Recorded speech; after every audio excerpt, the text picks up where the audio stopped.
This is worse, everybody, than the Zen 2 days where they're bragging about their 64 core versus Intel's refrigerator cooled 28 cores that we're still using 14 nanometer. This is much worse.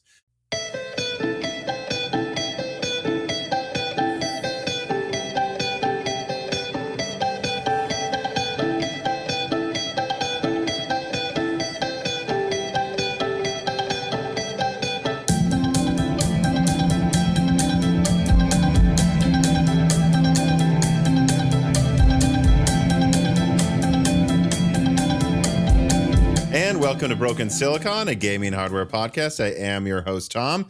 Today's lead sponsors are Micro Center. Check out the links below for their back-to-school deals. Then also Minis Forum and their MS03 Panther Lake AI workstation.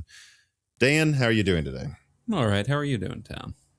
Good. It's funny. Me and my girlfriend have been laughing about this, it was like a week of 100 degrees. I think we've already talked about this, but it's like getting more and more so this, I'm okay with it being 85 during the day, as long as it's not humid, because I've now used to 100 degree weather. And once you get used to that, you go outside. It might even be 92 and I'll just be like, oh, this feels great.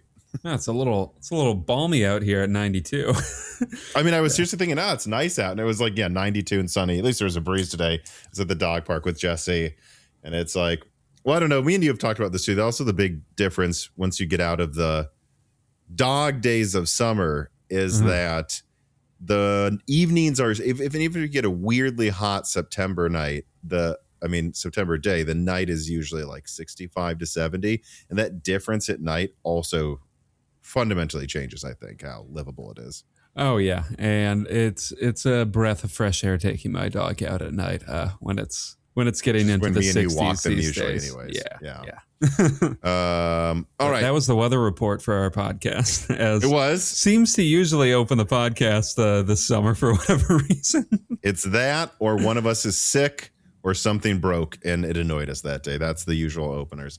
But I do have another one. It is a reminder that Hot Chips is here. So as me and Dan are recording this on the Sunday, the 23rd of August, before it comes out, it was I'm forgetting the term for it, but it's like not the main presentations, but they're like primers on some things before the main one. So already Carbon Cry, the editor of Moore's Law, has been covering those. If you join the Patreon $2 tier or $256-bit tier, you get access to the Discord, and he is live blogging the entire conference, and he does so showing diagrams of the things they're talking about, answering questions. He even sometimes gets in line and asks one of the presenters questions, virtual line. And he's also just kind of distills what is going on into, well, this is why it matters. So just a reminder that this is one of those things we do every year for patrons, that if you want to join, you can get access to that. Even if you're not that active, it is quite dorky. We're in like the niche of the niche of the niche of the hardware fans. But because he's live blogging it and kind of summarizing, you can just jump in and out of that thread on our Discord, and just maybe you'll see something interesting, maybe you won't. And also we do a die shrink. Me and him will within a week or so, and he'll summarize what's important that was announced this week in terms of if you're a gamer. So join the Patreon. I feel like I don't plug it enough, to be honest. We just also did a great die shrink about what will happen to the prices of different pieces of hardware after the bubble pops. And spoiler alert, we do not think prices will drop in the same way they did after the mining bubbles. But sorry, what were you going to say, Dan? Oh, just, this channel cut its teeth a little bit early on at Hot Chips, and it's always a fun event, annual event for this channel, I feel like. I think it was basically the first thing I went to in this space. And it's because I was consulting for someone and they wanted me to go. And I was happy to, and that is where I met Jim Keller. It's so sad this never happened. I realized like a year or two after talking to him that once I had the Royal Core thread modular thread thing that they were working on, that then of course Pat Gelsinger canceled. Thanks, that Pat. He had basically dropped hints to me when I was talking to him there on what they were working on. Like I said, it would be cool if you could combine. I forgot exactly what I said, and everyone there was drinking, so including him, by the way. Let me tell you, Jim Keller, Jersey boy, he's from Jersey. He drinks. And after like 4 drinks or so, is still the smartest person in the room. It's crazy, actually. He has 5. He throws down like 4 beers and then has 5 conversations at once with people with PhDs. It's bizarre, actually. Jim Kelly. It's like like at a chess tournament, those grandmasters playing 20 people at once. Yes. Except he's drunkenly having 5 conversations about the future of silicon. And yeah, like I think I said something like it would be really interesting. I think I said, I feel like ideally someday, wouldn't you want to like be able to combine threads into one stronger thread? And he went, maybe we should do it the other way around. So and then he gave you a little wink. He basically told me what they were doing. I just didn't realize that. No, they were doing it. Of course, it doesn't even matter. It didn't even come out because Pat Gelsinger gutted the company. But that's history. That's the type of stuff you'll see, though. Us discuss with Carbon Cry. Me and Carbon Cry will. So join the Patreon. But otherwise, Dan, I actually don't know that we have a girthy episode this time. Like it feels like a manageable episode, like one you can really get your hands around. Thank you, Tom. Thank you for that. Not that completely on its face, no double entendre insight about this episode. Mm-hmm. I almost said one more thing, but I'm not going to. I think we should just move on to the first story here, which is, of course, story number 1. RTX 50 series prices skyrocket. We'll see the CPU overhead issue can no longer be ignored. So I have a very more of a summary-ish, less of a write-up thing to get into this. But I just want to say a few things that are going on right now this month in the GPU space. So right now in the do-it-yourself market, the 9070 XT is basically remaining where it's more or less always been. $700 to $750, maybe top end models $800. 15, 20% above MSRP, but for what you get, it's still 4080 super performance for whatever it was, like 4070 prices or whatever, 4070 Ti prices back in the day. So still quite good compared to the previous generation, even if, of course, because AMD basically has to service the entire do-it-yourself GPU market because Nvidia is barely making any GPUs. It's understandable. But here's how bad the Nvidia side has gotten. Now, I could talk about the 5080 or like the 5070 Ti above $1,000, but I think the most damning thing is the 5060 Ti 16 gigabyte now costs more on average than the 9070 XT. People were pointing this out to me, and it's like, guys, stop asking me which NVIDIA card to get. The answer is none, especially when you look like the 5090 is now nearly a $5,000 card, which I think I had a leak about that last year that was going to happen. Unfortunately, I ended up correct about that. But furthermore, a video I put out last week that seems to be resonating. It's doing decently above average. Thank God, by the way, because I do think this is a huge issue. Like, the 5090 isn't always that much faster than a 9070 XT. Like, I've been talking to you about this, Dan, for a couple weeks now. It was kind of a slower news week, so I'm like, this is when I'm going to put out my analysis on this thing that's happening, the NVIDIA CPU overhead thing. This is, of course, something that Hardware Unboxed has covered. I've covered. I think probably Gamers Nexus has, if I remember correctly. A lot of people have covered this for years.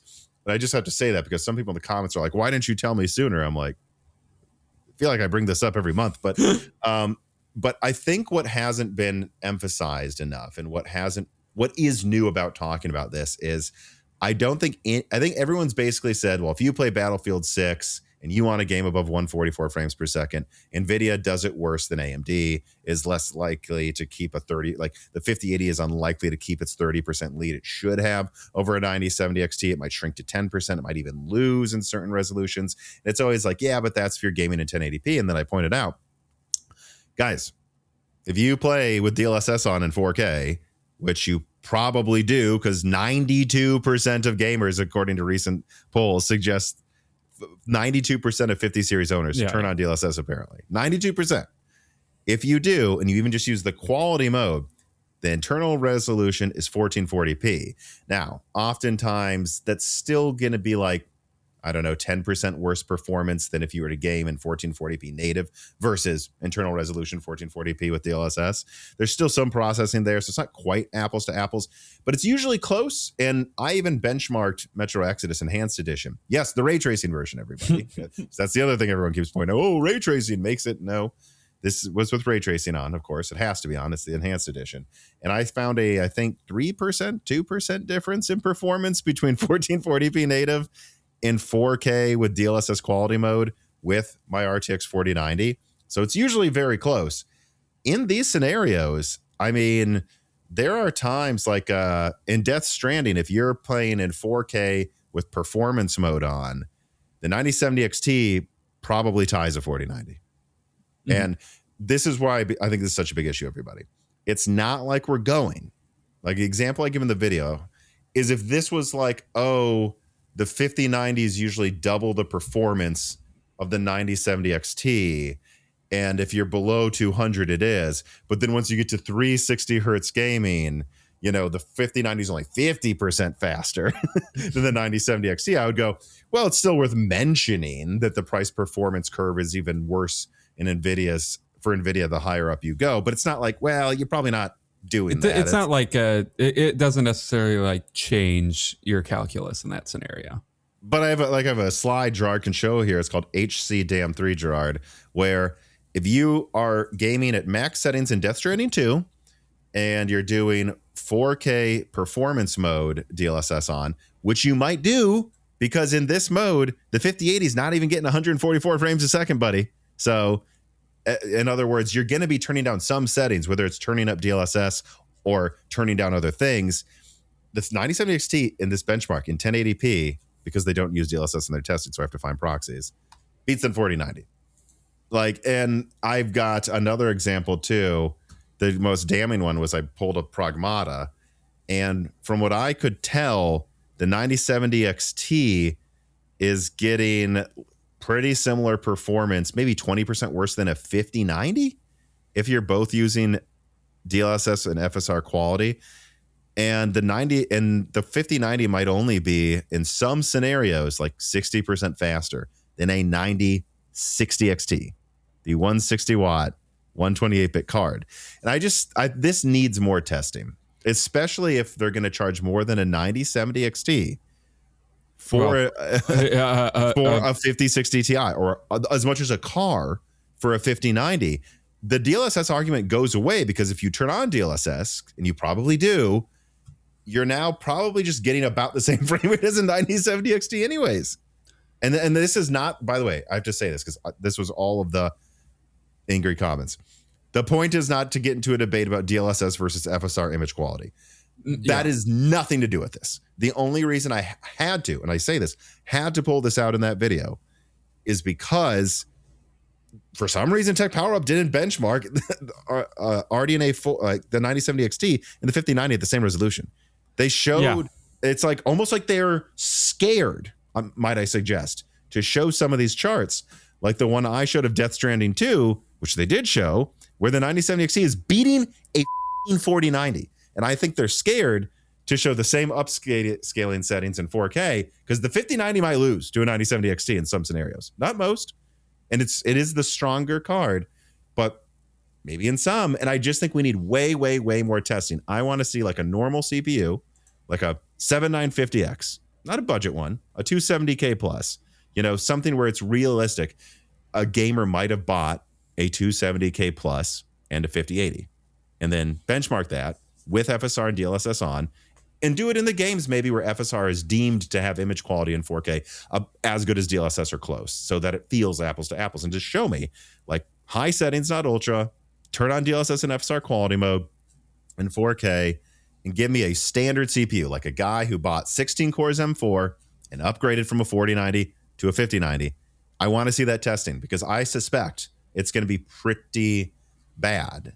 Again, point isn't image quality. The point is you basically have a frame rate cap if you have an NVIDIA card, and the frame rate cap is not at 360 frames per second. Seems to be an issue that starts around 100 frames per second and becomes very bad by 240. So 144 is in question of if you should even bother getting some NVIDIA cards if you game at 144 versus 120 even.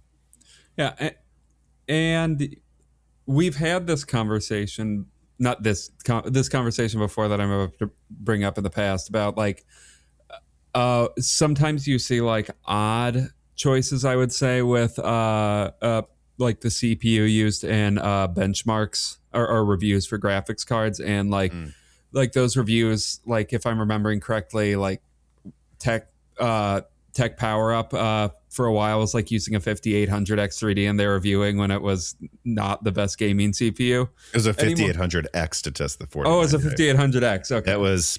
I mean, I get why you don't want to change, dude. Redo the benchmarks. Like, well, but I do think having a diversity of CPUs out there is how you end up catching like weird things in this performance, because weird performance, I don't know, quirks like this, even though like this has been a known issue with Nvidia hardware for a very long time, because since the 30 series, I think. Yeah, like because I mean, if people are always asking for like, well, why aren't you using this CPU on the market? And it's like, well, so you're asking every reviewer use the exact same CPU. At a certain point, do you just want 30 versions of the same review out there? Yeah, good point. Like I think having reviews that don't necessarily reflect like what quote unquote unlocks the hardware that's quote unquote being tested the most, and actually test like a realistic scenario that somebody might have in their gaming setup. So like if somebody testing, I don't know, even a 6-core CPU, not necessarily like as their mainline review, but if you have the time, that could be an interesting test to see like how that CPU overhead becomes a bigger or smaller issue with like a 5090. Now, maybe not a 6-core with a 5090, because I doubt many people with a 5090 still use 6 cores, but there are some of them.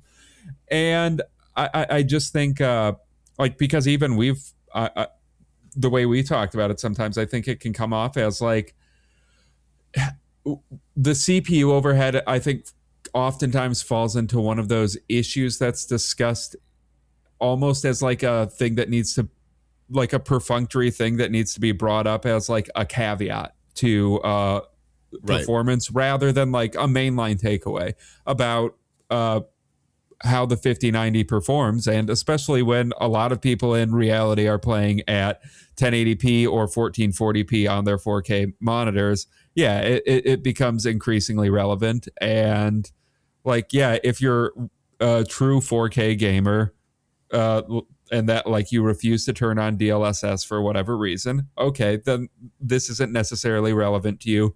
But I think then you're gaming at 45 frames per second. I'm sorry. And Halo Campaign Evolved in ultra settings, a 5090 gets 72, frame drops below 60, a 4090 is at 51. And that's my point. Like, they're like, oh, I don't do that. Yes, you do. Or I don't believe you're gaming at 40 frames per second, dude, with your 4080. Like, yes, you do. Or there's probably some of those people, but the all evidence suggests that the vast majority of people aren't doing that. So maybe having some testing that is more reflective of real world use, rather than quote like unlocking whatever hardware you're testing to the greatest degree would necessarily show. Because like I get the idea behind that, but when like we talk about, well, okay, so 4K is really the only relevant resolution for these super high-end cards at this point, and we're only going to be using, which we've been saying since the 30 series. Me and you have been saying, after testing Ampere and RDNA 2, if you're gaming in 1080p with a 3090, you are wasting money. I mean, just straight up. But like, if you're using DLSS, you're gaming at like 1440p, or you're using an input resolution of 1440p or 1080p oftentimes. So that performance is still to some degree relevant. And if like, I mean, we saw this with the 4090, if I'm remembering correctly, is where it was really evident. It really did seem like there was kind of a frame rate cap on what you could get out of it. And that continues forward with the 5090. And at a certain point, like, especially when there's this cost calculus where where RDNA 4 versus Blackwell is getting increasingly absurd with how much better of a deal the the RDNA 4 is. Like, I think it does need to be addressed at a certain point, and Nvidia needs to be more harshly criticized for them not having dedicated hardware for scheduling, because it is really, really starting to show its limits. And I'm curious, like, what the 6090 even looks like. If it doesn't, next generation, if they don't like change it. Yeah.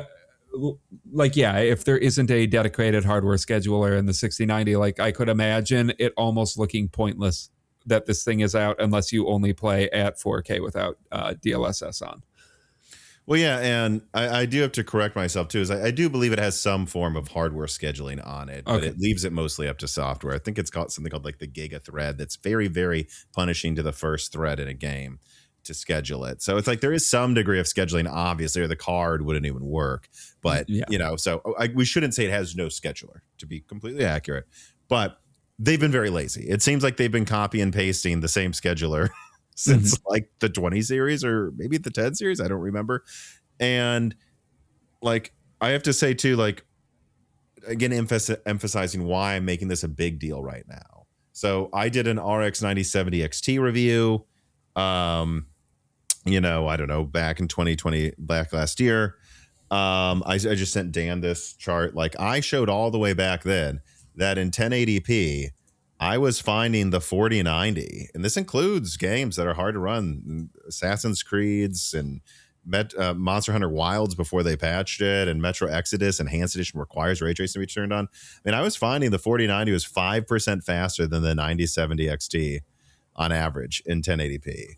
And of course, back then I don't remember what my CPU was, but I'm trying to remember. Did I still use Zen 3 back then? So that would have been part of it. I don't remember. But the point of, or I don't remember if I had my X3D system yet that I have now. But the point of was, like, even back then I was like, so this is really quite pointless for 1080p gaming. And it was a caveat though, because I don't believe anyone's gaming in 1080p. And if you use DLSS in 4K, technically that was probably upscaling from 1440p. And here's the important point. If I pull open those charts, most of the benchmarks were like 4090 is getting 200 frames, 180, 190 frames. 9070 XT is getting 150 frames at lower resolutions. And, I was like, whatever.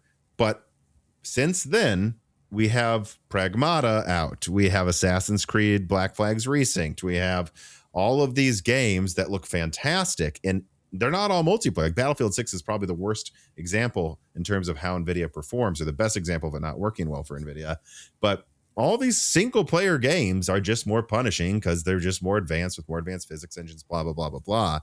And we're just seeing now that it's not like before when I tested the 9070 XT, where it seemed to be an issue around 180, 200. It's becoming an issue around 120 frames a second. Yeah. And once you hit that level, console frame rates, by the way, soon to be console frame rates, like, this is point number one in every review. Should be testing this.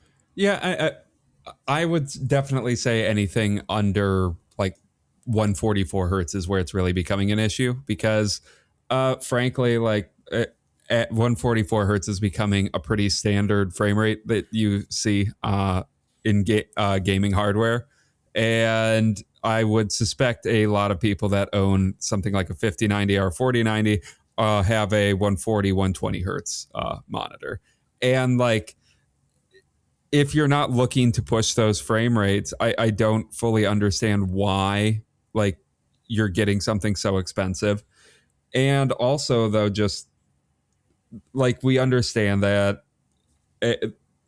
generally speaking, like the higher in price you go, you start to get diminishing returns, but it is getting to a point where it's kind of ridiculous, and the diminishing returns argument doesn't really even apply anymore, as NVIDIA's hardware is somehow more expensive for worse performing hardware. But right, like the price of performance before we even talk about this issue is already horrible. But then you have people making the DLSS argument, and it's like, guys, it doesn't even matter. It can't even run at the frame rate you want it to. Like, I don't know. This is a really, really big problem, I think. And I guess let me acknowledge this too. The point we're making is that if you're someone that games in 4K or 6K, although Tim showed in 6K was it the performance cut in half or something for the 5090? He tested a 6K monitor recently. So you probably aren't gaming in that resolution. But if you're someone who goes in 4K, turns on path tracing, and turns on DLAA, actually using DLSS as anti-aliasing instead of using it to a lower internal resolution, that's fine. We're not saying you can't do that. Like, if you're someone that wants near photorealism in their games and you'll pay thousands of dollars for it, we're not saying that's bad. What we are saying, though, is that you should also want the option to game like someone who bought a $700 GPU and is using half the energy. Like, you should have that option. And before the 3090, like if you went to an insane frame rate, would lose pretty badly actually to the 6900 XT, but most monitors were at 120 to 144. And your issue it was like at 180. That's no longer the case. Like, we're telling you can't game at like typical frame rates anymore half the time. Yeah. And even if you're not someone that does game at those high frame rates, if you spent $5,000 on a GPU, don't you think you should have the option? I mean, an analogy I made to someone in the comments was, it'd be like if you had a sports car that costs like 200 grand, and then there was the 30 grand standard car, and your 200 grand sports car had an insane 0 to 30, but actually at 0 to 60, it was barely better than a Chevy Cruze. And at 0 to 120, it was a tie or it lost, and it actually had the same top speed. I think a lot of Porsche owners would be pissed. Yeah. And to me, just if you're going to be going in and buying the best gaming hardware out there, and your argument is, well, I'm not trying to push those frame rates. Like, at a certain point, why are you buying this hardware then? Like, I don't know. It reminds some me. People know why. It reminds me, or just makes me think sometimes, like, PC master race type people kind of miss the forest for the trees a little bit, where it's like, yeah, I'm fine. I'm going to buy the most expensive PC out there, but like, I'm going to have it run on terrible equipment. It's going to run loud because it's like, I ultimately care about seeing the largest number or something like that. But well, that's another thing I said is, if you game above 144 frames per second, I just entirely pull my recommendation for all NVIDIA GPUs. And especially the 5090, because if you're only beating a 9070 XT by like 10 to 20%, I don't even think it's about the cost. I'm not going to have a fire hazard in my desktop and pump out 600 watts of heat if it means I win by 10%. I same price, I would choose the AMD GPU. Yeah, sure. So yeah, I don't know. I thought we had to call this into attention, especially as NVIDIA's prices are going up as much as they have been recently. But really get the word out, people. Like, again, nothing to do with the FSR or DLSS. The point is, when you use a normal CPU, and by normal, I still mean maybe a 9950X, like a normal CPU, and you try to game above 144 hertz, I want to see more testing with reasonable settings that people would use. Most people turn down a couple settings and turn on FSR or DLSS, or don't, but still turn down some settings because they don't like it for some reason and to get to a higher frame rate. I want to see that testing. And I don't think it would take much. 3 CPUs, 5 GPUs, 4 games. Just 4 games. 4 of the most recent games. And like, if Hardware Unboxed, for example, tested that, found nothing, maybe that's the video. Found a bunch of issues. All right, maybe we add more games. Maybe we add more things to the test. All right. Let us now then move on to story number 2. Micro Center is the sponsor of this piece of content, and right now they are already doing their back to school tech deals, which you can check out below through the links in the description. Additionally, they will give you a free 128 gigabyte flash drive at their Micro Center Austin or Micro Center Columbus, Ohio locations. You don't need to buy anything. You can be an existing customer. All you got to do is sign up to check it out. Go in there and get your free flash drive. No purchase necessary. So definitely check that out if you're in either of those areas. And then additionally, there's a link below to visit Micro Center to check out their latest news so you don't miss the latest deals. As I keep saying, maybe deals will get better next year, especially if this AI bubble pops. But if you need to build a PC now really isn't that bad if you go to Micro Center. They give you deals where you can get for like $400 a X3D CPU with an AM5 motherboard with the RAM. That's really no worse than things were a few years ago. And so if you have to build now, do it at today's sponsor, Micro Center.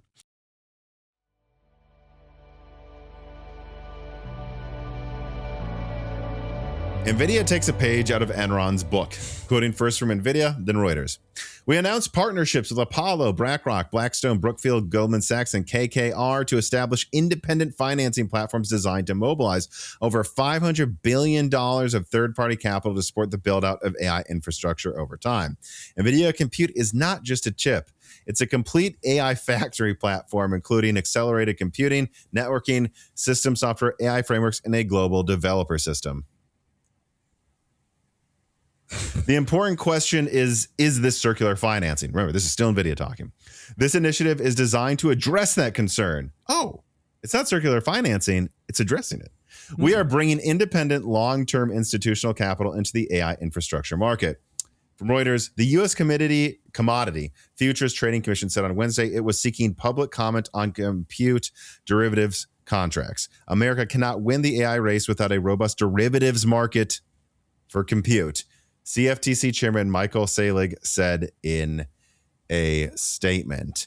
So, yeah, as the AI bubble expands, so does its ridiculousness and the brazenness of its greatest proponents in trying to infect every market, every industry, every wallet, and keep it going. NVIDIA is right that their $500 billion debt injection plan is not circular financing because we are past the point where that was enough to keep the bubble growing. The AI bubble simply needs more cash than even NVIDIA can recycle back to its own customers. So the plan now is to get the money from everyone else. Private credit is already heavily involved, mainly in hidden debt that we've discussed before. We don't even know how much debt there is or if there is any due diligence because it's private. Even the public financial sector is being pumped with NVIDIA, Microsoft, Google already lending their credit worthiness to OpenAI and Anthropic loans. Now the commodity market, the dudes trades the next soybean harvest, are getting the siren call of AI malinvestment. There are two questions now. Will the commodities traders get suckered into paying for AI's megalomaniacal expansion? And two, who will NVIDIA try to steal from next? So yeah, I part of one of my recent videos, actually the Snowmass leak, which we'll get to soon, touched on this. And it's not to say NVIDIA is the next Enron. It is to say they are doing the same commodity futures crap and that Enron did. They're doing what Enron did. So that's not a sign of something. I don't know what it is. Yeah, and just seeing now open discussion about how we need derivatives markets, the derivatives market is essential for the success of AI. Just, I don't know, really brings me back to feelings of 2008 even and Enron, and I don't like it. And I would love if investors ever learned their lesson about this, that if you keep a delusion alive forever, it will eventually fade. And it seems like their goal here is to turn AI into a black hole of the entire economy. That okay, we're out of money to circularly finance each other for it. Now we'll open up that circle a little bit is how I guess we get around the circular financing issue. Just inject more money into that whirlpool. Yeah, and I don't know what much else to say about this. Again, I put out a whole video about it where I talked about how this commodity idea is absolutely idiotic. NVIDIA is saying you should be able to bet on the future monthly cost of compute. And by the way, a lot of people, I did, and a lot of other people pointed this out. They're that makes no sense. That's actually worse than Enron. Enron had a bandwidth futures, how much pipe is being laid over the internet. And because everyone was oh, this is the next gold rush and this is the new shovel. And it's yeah, but Enron benefited from more bandwidth and from it being cheaper. They would want it to be cheaper, right? Yeah. NVIDIA does not. NVIDIA wants there's $5,000 5090s. NVIDIA wants everything to be more expensive. So what is even the point of this futures than to bet that it goes up? Because that's what they're going to do. And in addition to that, I bet most traders, stonks guys looking at this and just, seal clap, genius. They don't even realize these GPUs cannot be used. He's they're all fungible. This is fungible. No, it's not fungible. You cannot use these GPUs to play games. And also, apparently, the RAM breaks after a few years. This is not a barrel of oil. These things break. It's not at all like a commodity. And the incentive structure compared to even what Enron did is inversed. Yeah, and I feel like even you can see in the statements a little bit that there's a little bit of fear internally about like I guess that's what I read into. This is a complete AI factory. Like, don't worry. Like, this has broader applications than just being running like large AI. Like, I don't know. Just seeing them want to softly acknowledge that this delusion exists, that AI should be as big of a market as it is right now, while still trying to make it grow bigger. Just how short-sighted can you be? I guess is like the point I'm trying to get at, because it really does just feel to me like at a certain point, like they have to know that this isn't going to last forever. And I mean, the only conclusion I can really draw is, I mean, Dan, scarier. What if they don't? What if they just really are, smelling their own farts? Yeah, I mean, I guess that's possible. Yeah, and I guess that's a little bit more worrying, because maybe they'll even be surprised and they don't anticipate being bag holders on this. Well, that's the thing is, I think most of them are fart sniffers. And then you just have probably one or two companies that are hiding something. Like, we don't know. OpenAI isn't public.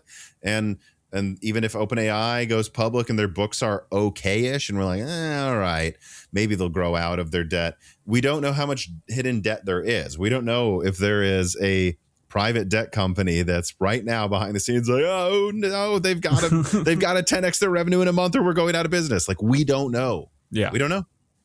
But what's very clear is none of this makes any sense.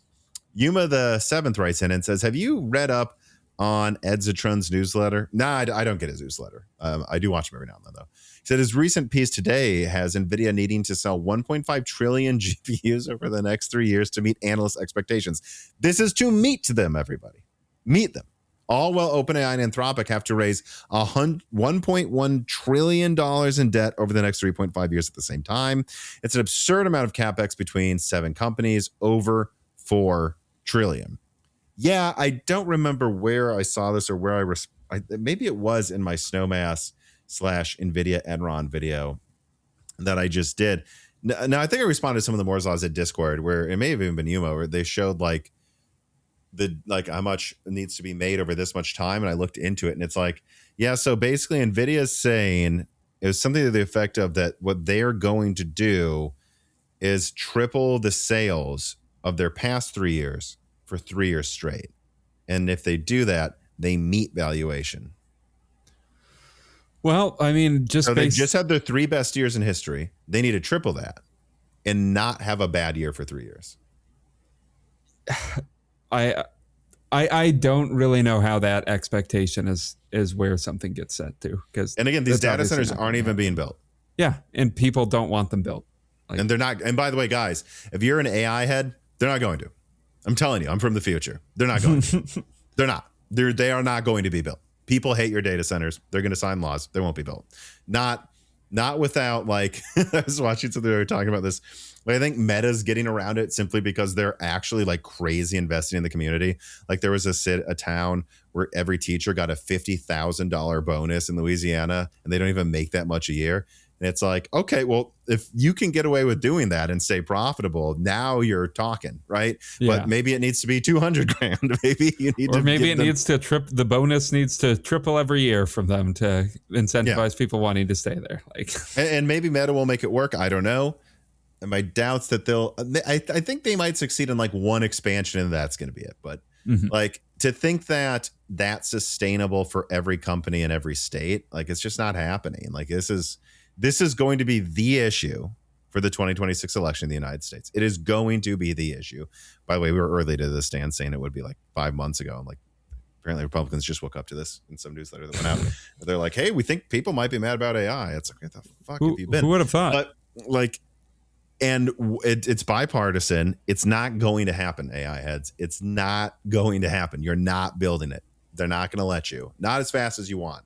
And so these valuations built on, we will triple data center capacity, or it's probably much more than that in the next few years, that will not happen. So now tell me if the numbers work, because I'm just telling you it's not going to happen. It's not. Yeah, I mean, these data centers... I'm not saying AI is going away. I'm saying you will not build that many data centers. Yeah, I mean, they make towns worse to live in. They raise energy prices, and they seem to like not even necessarily help the economy that much based on how much money they cost and how big they are. Like, it's insane. Yeah, I mean, I just read a thing. What was it? It was about the state of Ohio that really like invited in data centers, and an interesting facet to it that it was something to the effect of like they forecasted they get this much money back from doing it, and it ended up costing the state this much or something. Like they're finding that even with the understanding, right, we know it's not going to create that many jobs, but we do know it's going to create this much investment for construction companies to do this, and we think it's going to like it actually turned into like they didn't get anything out of it and it cost the state money. Jesus Christ. Like I don't remember what it was. I sound stupid because I don't have the numbers in front of me, but like it was something to the effect of like, even if you make the honest argument that it's not magic for your community, but here's how it benefits you, they were finding that, again, unless you're Meta, where you just give everyone 50 grand. Although I think I also heard now people are pissed because they're like, well, why do teachers get 50 grand? I'm a construction worker. What the fuck? But so now they might have to bribe everyone in that community. But like, unless you're Meta doing that, and I think an area called like Cancer Alley or something sounds like a great place. Like you're not getting any of the benefits they're forecasting. Well, yeah, I mean, like that's the cost that Alaska had with oil drilling. Like, yeah, if they can sustain this by improving the economies by just doing UBI where they do build data centers, maybe that works. I don't think think that's sustainable, but. Yeah. Yes, well, but oil pays for itself, and these don't seem to. No, I'm saying even if Jensen system wants it to be oil, it's not oil, actually. Yes. But yeah, all right. So Crass writes in and says, you asked in a recent live stream, where is the AI price war? And I have to say, I think it's already here. OpenAI has slashed their token cost 80%. 1/5 the original cost. They already weren't profitable on a number of models, and DeepSeek just slashed their costs even further. I didn't know that, in response to OpenAI, until they couldn't handle the load. Oh, so like everyone just switched immediately. That's funny. Meta is now trying to get back in and charging as much as other Chinese models. Yeah, there it is. So again, like this is what we're talking about. Like I don't know when the bubble will pop, but I do think it's within 18 months, by beginning of 28, or probably, right? No, not by, 27 next year. But what I do know is that the war in Iran's a quagmire. So energy prices are going to keep going up. Interest rates are going to go up. So debt will be more expensive, and there's already too much of it. And now there's a price war. They're already not profitable. So I don't know what's going to happen. Hopefully it's not just the implosion of the bond market that actually just kills everything. I'm a little worried about that at this point, but I just can't see this. I can't see the dance going for another certainly not another 3 years. I'm not willing to bet. I'm not willing to bet it's next month. You never know, but it's feeling very 1999, very 2000s-y to me. Yeah, and like looking at this, I mean, to me, it's very clear that like whatever model they're trying to go for by slashing prices is, well, in the future there's going to have to be some sort of rug pull to an increase in token prices, because this model is these models are completely unsustainable where they're at right now for pricing. And that's their best hope. I don't know. Yuma writes in again, says, what happens to Nvidia if they actually end up having to backstop these multiple deals when AI income decreases? Yeah, I don't know, right? I don't have all the numbers in front of me. I don't know how big their war chest is. Certainly they have tons of money. But I guess that would be the one thing to worry about with Nvidia is like, how on the hook are they for some of this at this point? Like, I don't know. I'd like people to write in the comments and say, like, those who know, like, because like if OpenAI and Anthropic went bust, I don't think both of them probably will. Let's say they do, but hypothetically, like, and then they owe all this money. Like, how much money does Nvidia owe, and would they even have a way to do that?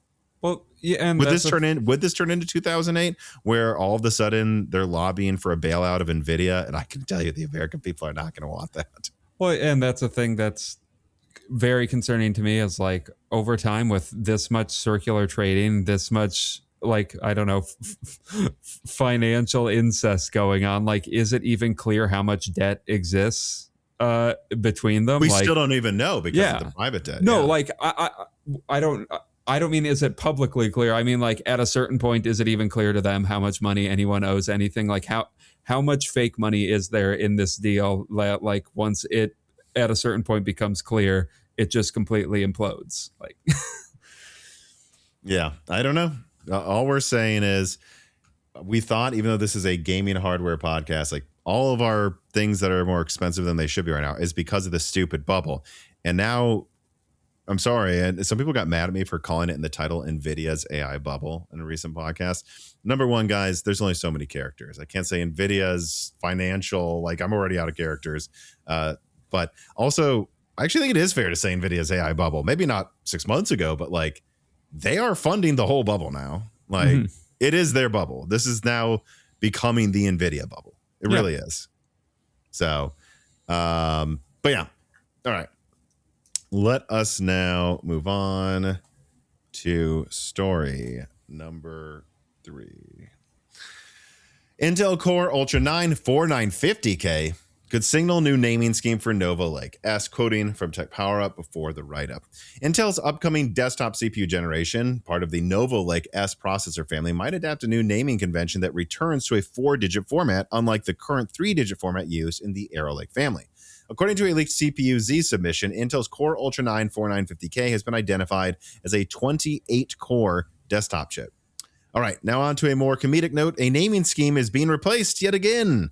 One would suppose a scheme isn't something changes often as one changes underwear, but that seems to be what we do in gaming hardware. Clearly, though, the industry consensus of marketing professionals moved beyond dumb, simplistic reasoning of mere educated non-marketers. Clearly, we are losing out big, too, at Moore's Law is Dead by not naming this episode Broken Silicon AI9 760KS. And yet, yes, this could be a good change, though, or it seems like it might be. 4 digits, flows nicer, offers more room for information for customers and more room to tightly optimize SKUs. But what is the point of this, really, if we know this will survive at best 2 generations before they change their minds again?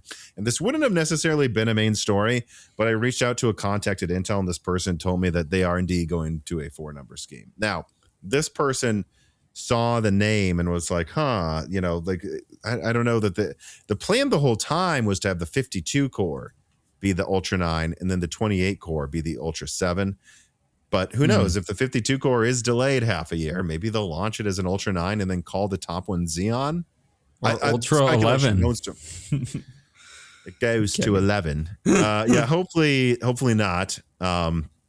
But yeah, so it does seem like the 4-number thing is happening. I can't confirm if this name is correct, but I can confirm from within Intel that the name change is happening. So I don't know if you have any thoughts, Dan.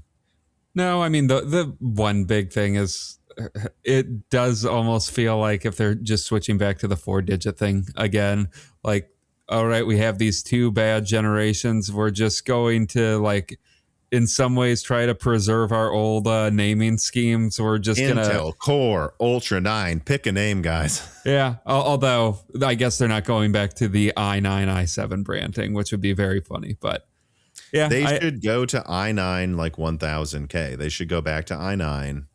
The core doesn't need to be there either. No one says, I want an Intel Core, because we need to remember the Core 2 era. What the hell is that? Why is that still here? My God. Like you can use Core as like how AMD uses Athlon to denote their cheaper products, but like to put Core in front of everything and also have Ultra is insane to me. But yeah, I don't know, X9 or i9. I'll take X9 because it's easy to say, but Ultra 9 sucks. AI X9. I'd just be amazing if they added AI a few more times. I continue to say, this is off subject, but if AMD calls UDNA our Radeon AI right when the bubble pops, that'd be awesome. Said this on a live stream or on a recent podcast. Like they named RDNA because of like the Elizabeth Holmes TED Talk. Like, and that's right when that AI, the DNA bubble popped. So I'm just saying, if we see AMD call their next generation an AI GPU, we know the bubble's topped, because AMD's naming scheme that's always 5 years late always signals the top of a bubble. That's our new tech bellwether, whatever AMD brands to as whatever Honestly, bubble is about if they do top. that, I should unironically write an article for more. Like the top is in, the signals in, just well researched. Here's the other time AMD did it. Here's the other time AMD did it. Yeah, I mean the cloud core is just because of the cloud hype.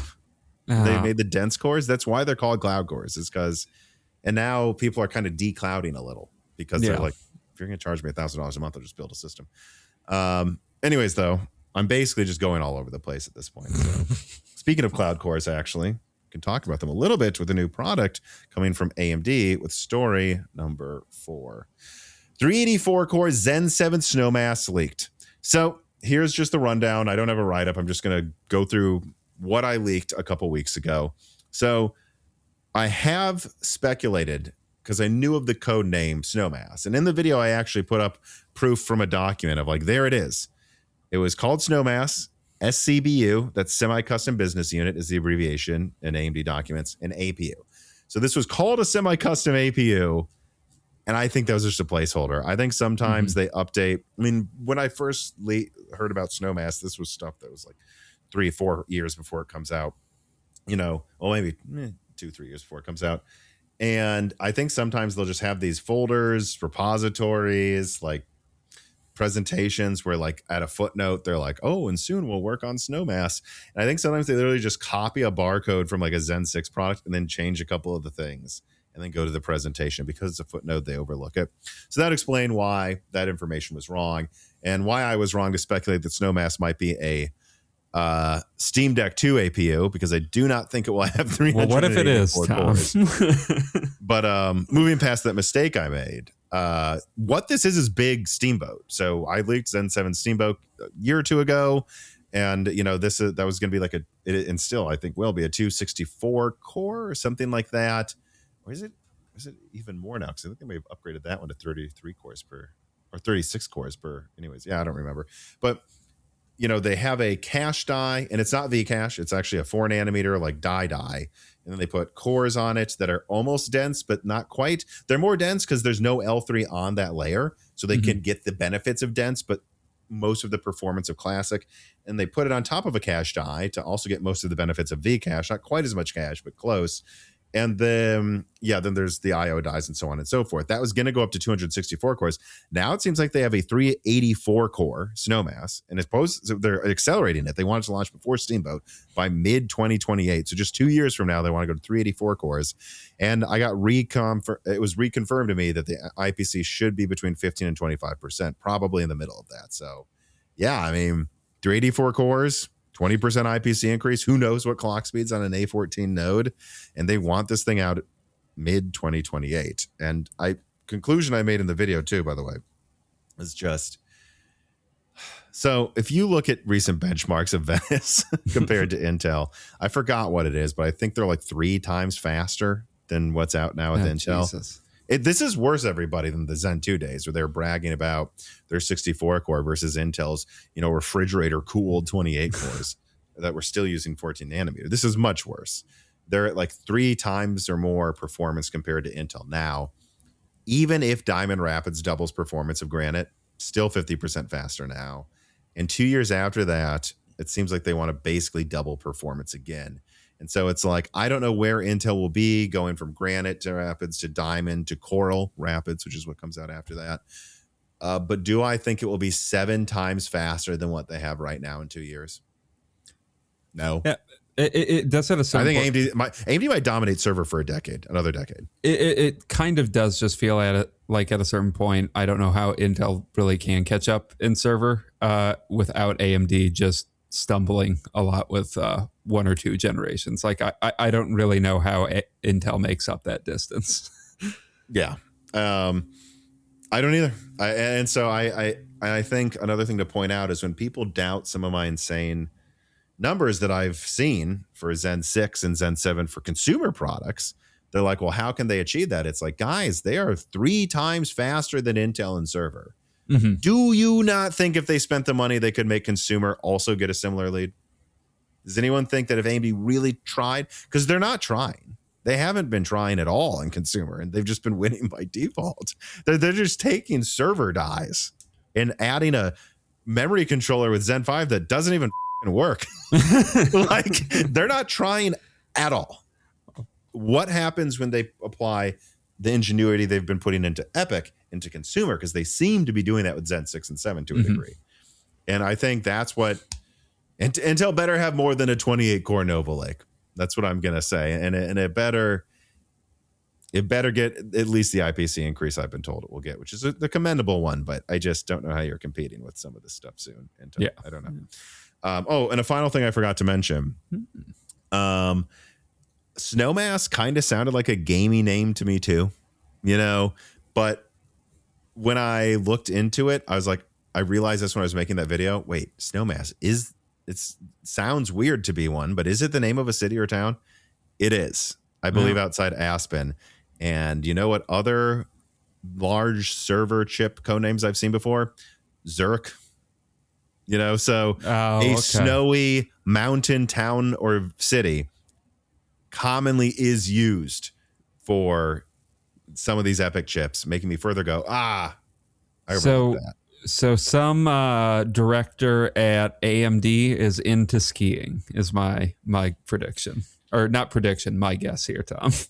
I mean, if you've seen how much money this person in charge at AMD of some division or some engineering group, how much money he probably has on stock options by now after AMD went from $2 to what is it? Like hundreds? AMD stock price. Because contrary to what haters think, I actually do not own any AMD stock. 470. Jesus. So this is better than a Bitcoin or, like increase here that they would have. So yes, Dan, they probably do like skiing at this point and have plenty of money to do it. All right, let us now move on to story number 5. This piece of content is brought to you by the minis forum MS03 workstation for local AI. It has a minimalist design that makes maintenance very easy, and it's powered by Intel Panther Lake with support for 2 NVMe SSDs, 128 gigabytes of RAM, and you can even add a PCIe card for low-profile GPUs or other network cards. And it's just really a very high-quality device in terms of feel and materials used. So if you are interested in this product, make sure you follow the links and the directions below to support Moore's Law is Dead and get the best price available on the minis forum MS03 today.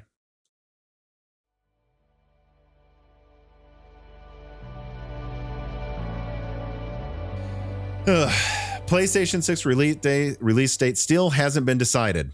Duh. Sometimes people, I do a story not because I think it's important, but because everyone talked about it, so I think we have to give our opinion. And then I have a little adder at the end. All right.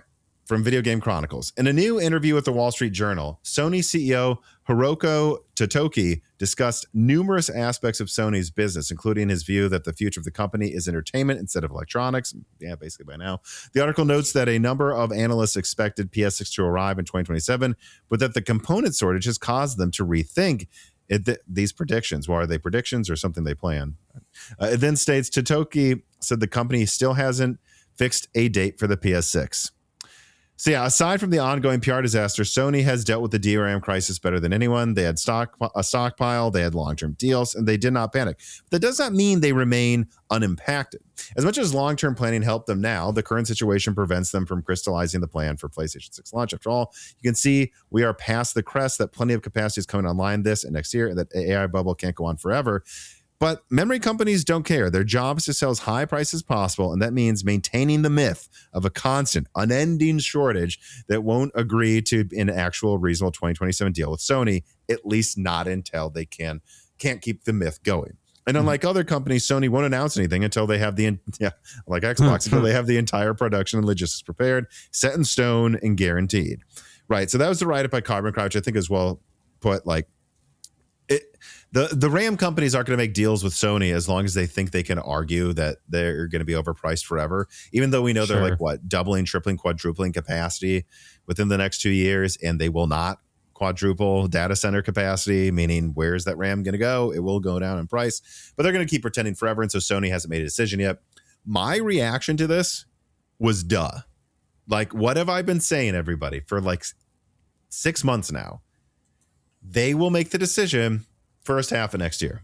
They will make the decision possibly right before they start production at TSMC. They did the same thing with PS4. They doubled the RAM from 4 to 8 gigabytes. Like they had dev kits in hand running games, and they decided to go to 8 gigabytes that last minute because RAM prices were low, and they realized they would just destroy Xbox if they did that. This is a decision Sony will make, I mean, maybe in like March next year. Like it could be that late. And so when they say they haven't made a decision yet, and everyone's like, oh my God. And some people are like, this confirms it could be 2027. And other people are like, this means 2029. It means neither. They have not made the decision yet.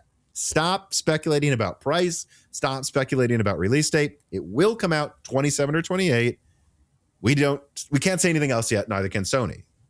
Yeah. And I don't know. It does seem like there's a constant amnesia of how fast things move once the ball starts moving on a product or even game release. Like every time a new Battlefield like gets a trailer or teaser, of people are like already, and then they don't remember how long a year feels.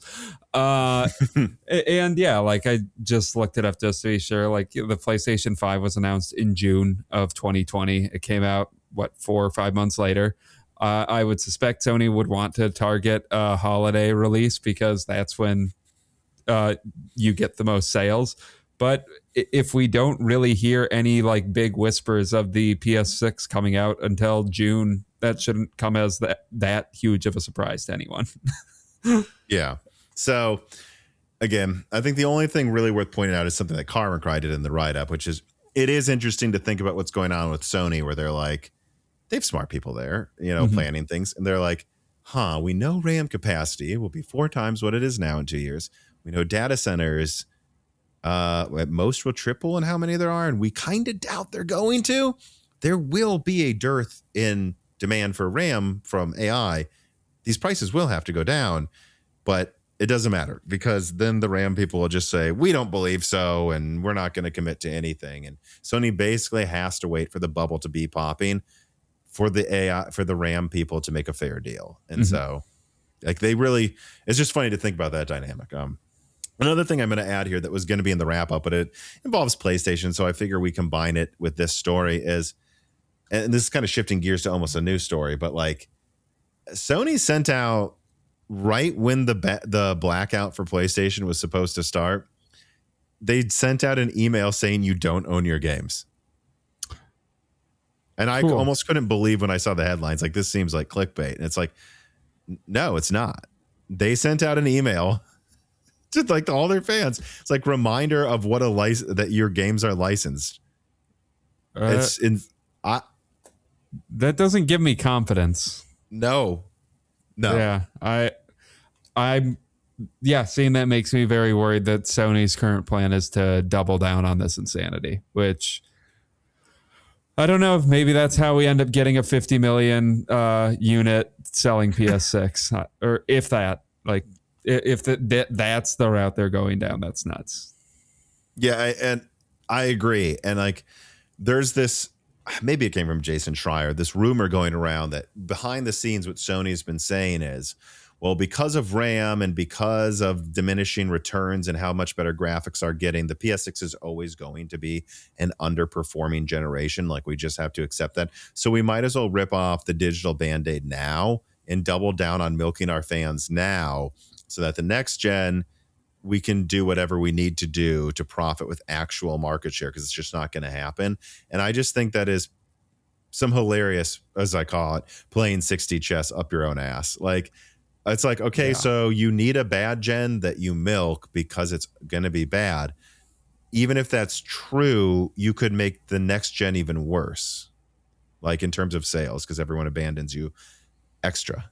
Yeah. And I think that's incredibly short-sighted based on the perception of the PS5. So it's selling well, but at a certain point, so what, we're 10 years away or we're going to be like 15 years, 16 years after like there was an insanely enthusiastic release like with the PS4. That seems very short-sighted to me.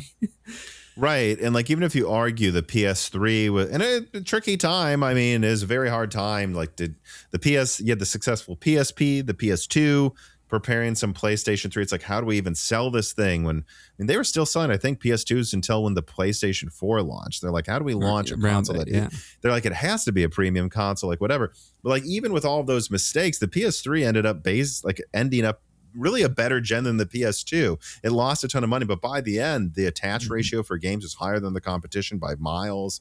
Like, they were making record money on PSN they never could make on PS2. Like, even with a harder gen, they found a way to turn it into the best gen ever. Like, compared to before, even if they sold less consoles. Like, to not do that again this time, even if that is what you think will happen, which I thought the opposite.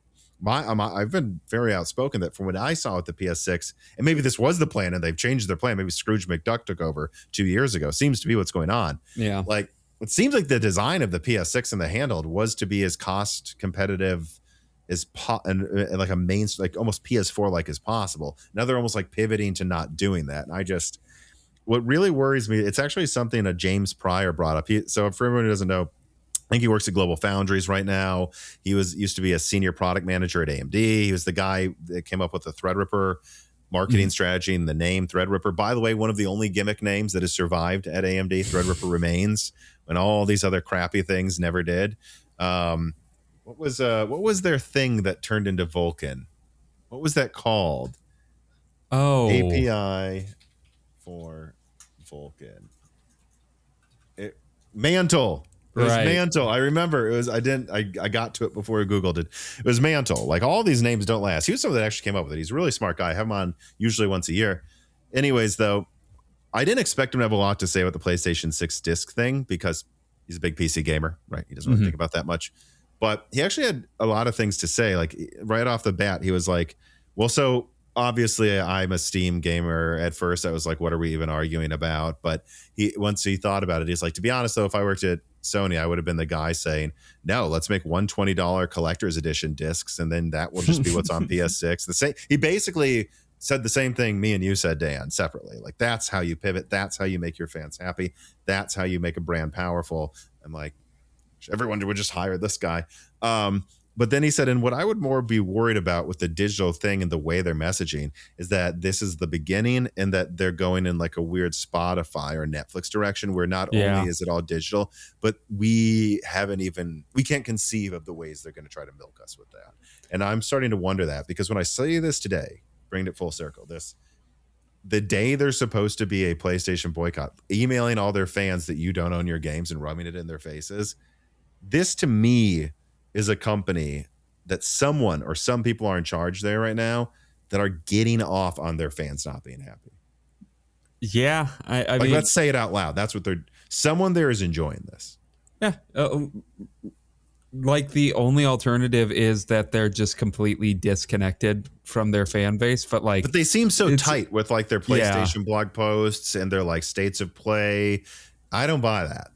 Yeah, or that or arrogance. But I mean, I guess with arrogance comes masochism or sadism sometimes. Sadism, yes. Not masochism. Maybe that should be the title of the episode, PlayStation Sadism. Because that's what we're seeing here. And it's not, you can convince me an all digital future is fine. You just tell me, this is how it will be easier to share your games. We're going to be able to digitize them.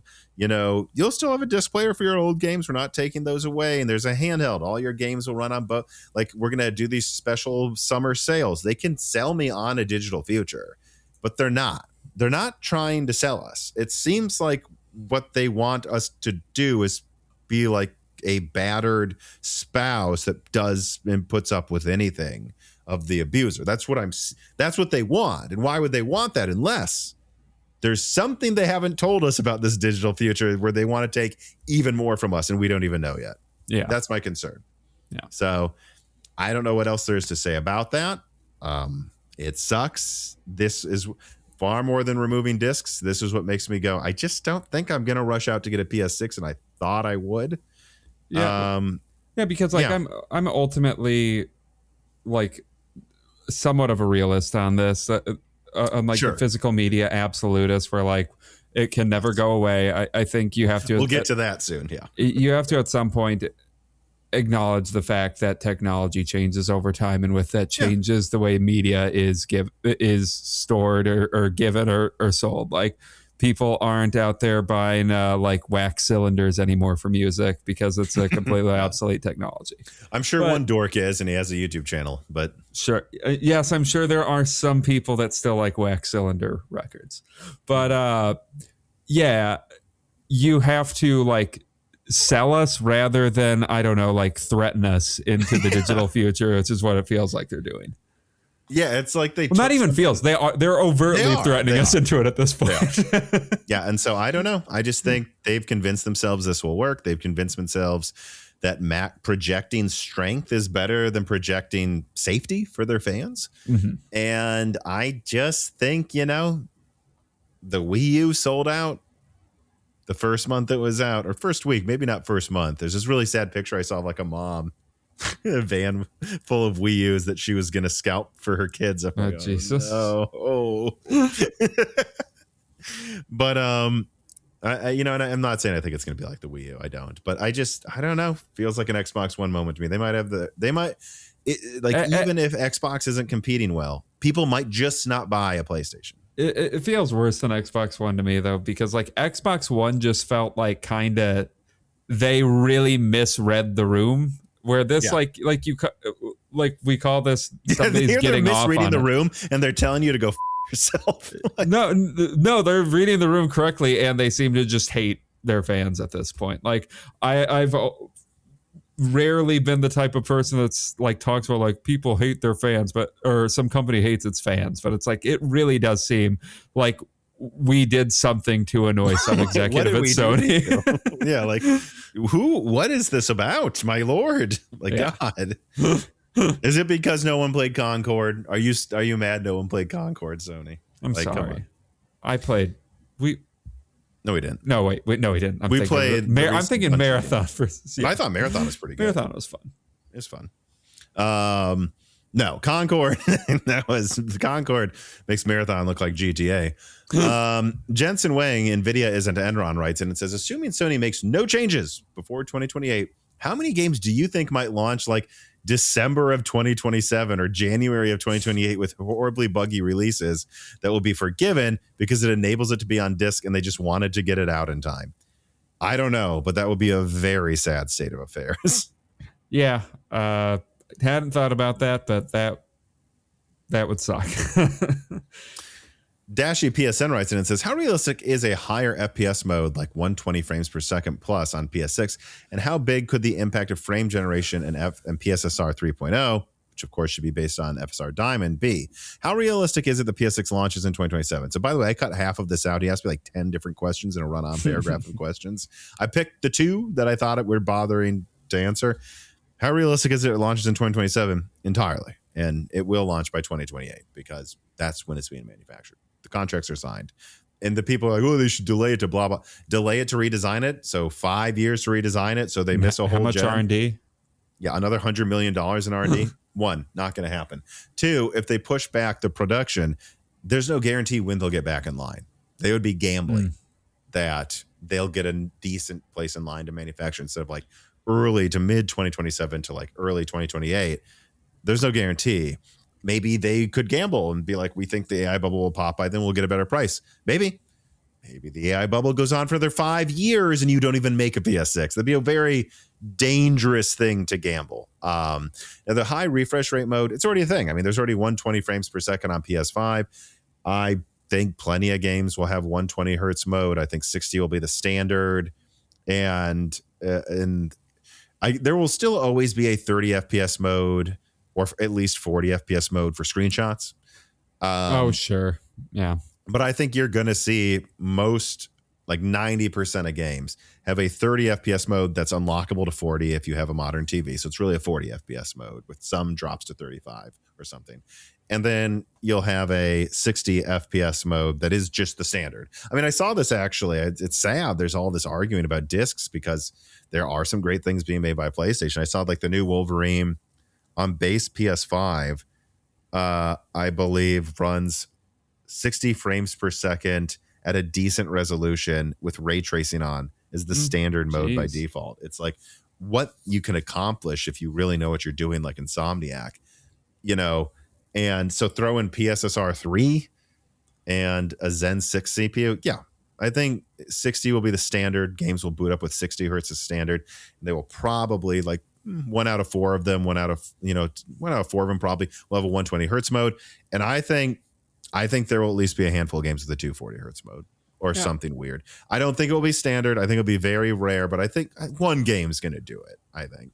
Yeah, and this is more just wishing, I guess, but I would almost like to see it become a standard maybe on the PS6 where, like, I don't know if it needs to be 120 hertz mode, but like at least an unlocked that you generally get like 90 to 100 frames per second on would be nice to see.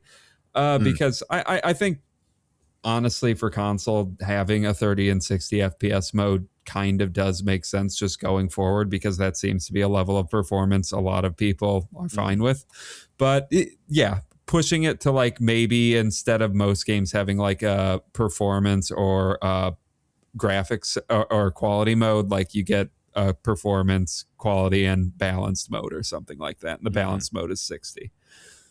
Well, and I'm just realizing this, like, resolutions are not standardized. Like, this completely changed with PS. Well, they really never were. I mean, honestly, starting with PS3 and 360, you had like weird things. Like, I believe Battlefield 3 on PS3 ran at 704p. They put 8 pixels of black lines top and bottom to perfectly fit within some cache thing that allowed it to outperform the 360. But technically, it was 704p, not 720p. And they're like, no one notices. Let's just do this. And you've had plenty of games, that, I don't know, had horrible resolutions on PS3, of course, and 360.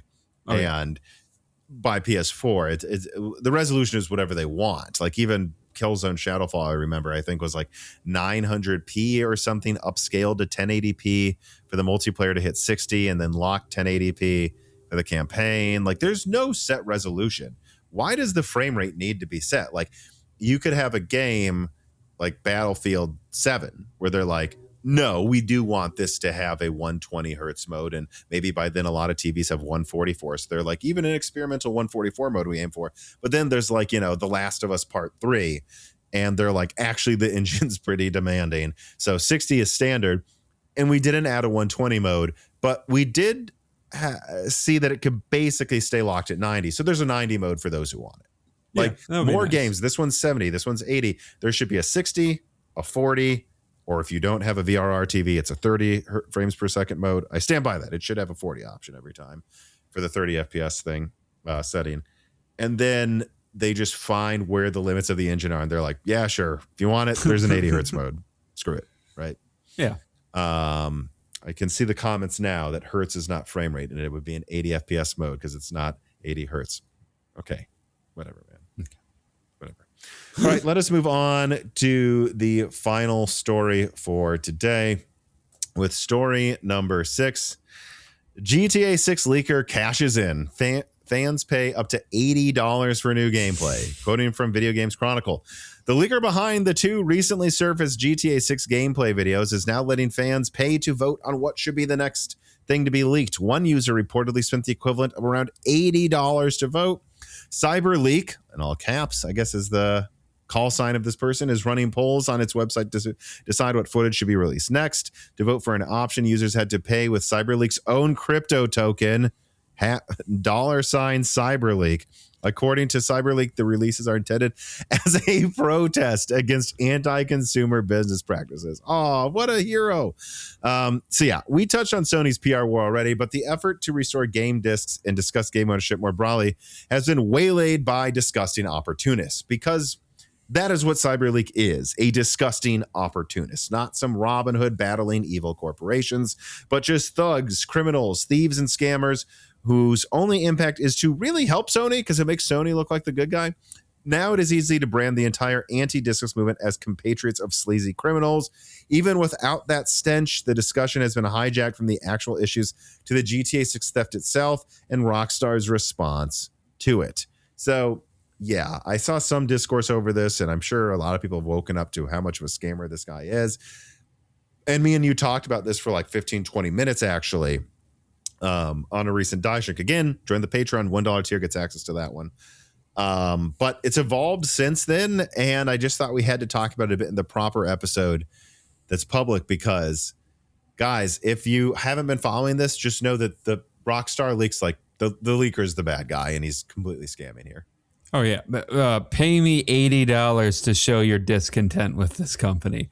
Like it's ridiculous. Like when we talked about the Rockstar leak in the last Die Shrink, I hadn't seen the news about the polling thing yet, and we were both like, so this just seems like a guy trying to do a crypto scam with GTA 6 leaks. And then we saw that and it's like, oh, this is definitely just a crypto scam. It is. Okay, cool. There's no like misguided like sense of justice this person has. This is just somebody trying to co-opt the anti-diskless or the diskless backlash and the GTA 6 pricing backlash and try to make, ironically, the biggest, some people paying $80 the price of GTA 6, very funny to me. Like, yeah. And I do just think it's the proof is in the pudding, like what you see from these leaks and the discourse it's generated really shows that this has nothing to do with what it's claimed to be.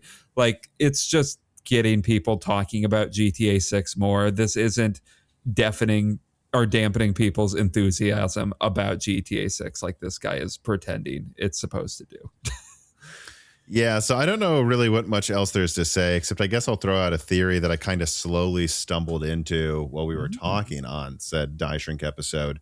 But my suspicion on what's going on here is we know there was that big Rockstar hack, like 2 years ago or something. Yeah. And whenever that happens, a lot of times this sort of thing is like held on the dark web.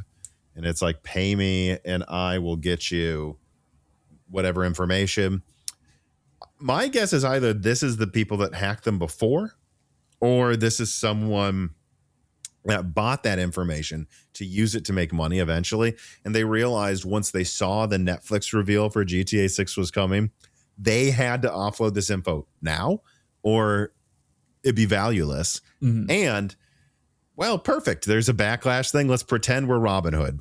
Yeah. So that's it. That's what I think is going on is they have until, I think, the Thursday after this episode comes out to leak this information. And they are doing the most scammy things they can to milk the information they had hacked years ago before that happens. And that's what this is. And again, that's all this is. I mean, me and you laughed on the Die Shrink episode. Again, join the Patreon. But like his commandments made no sense. Like no one's asking for us to not be able to pre-order digital games. That's hilarious. Yeah, like I said that to you. Like it seems like he just tried to get to 3 because 3 makes a list, and if it's less than 3 commandments, it's not really a list of demands.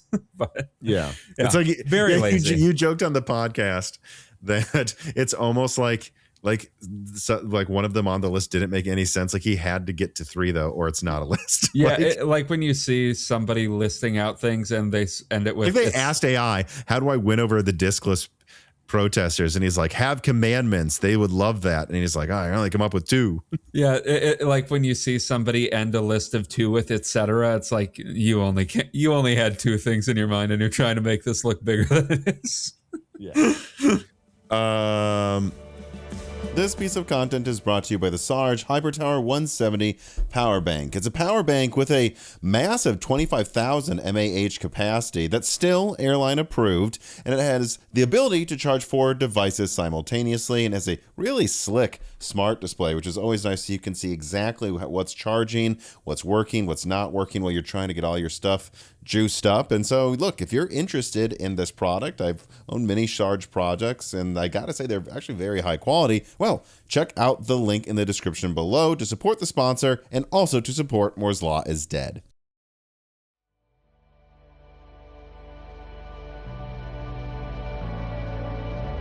All right, now let us move on to the wrap up. These are, of course, the stories that we don't think deserve having their own story, but deserve a mention.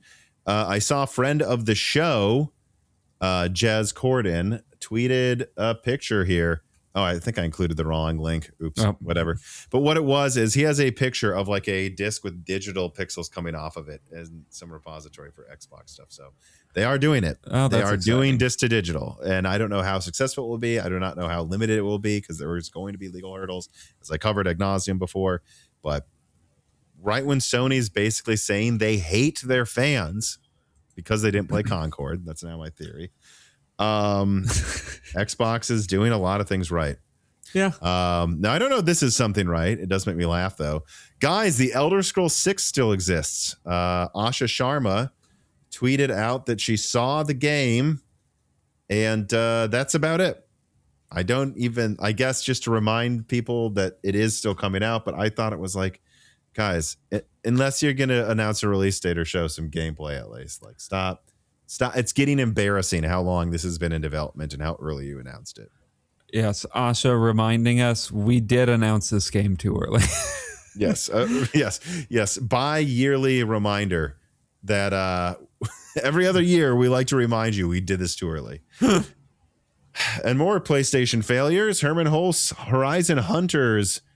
What is it? What was it going to be? What's the name? A live service game is now being pared down, chopped up into a much smaller, focused co-op game. What? A Horizon live service game isn't going to do well? Jesus Christ, this guy needs to be fired.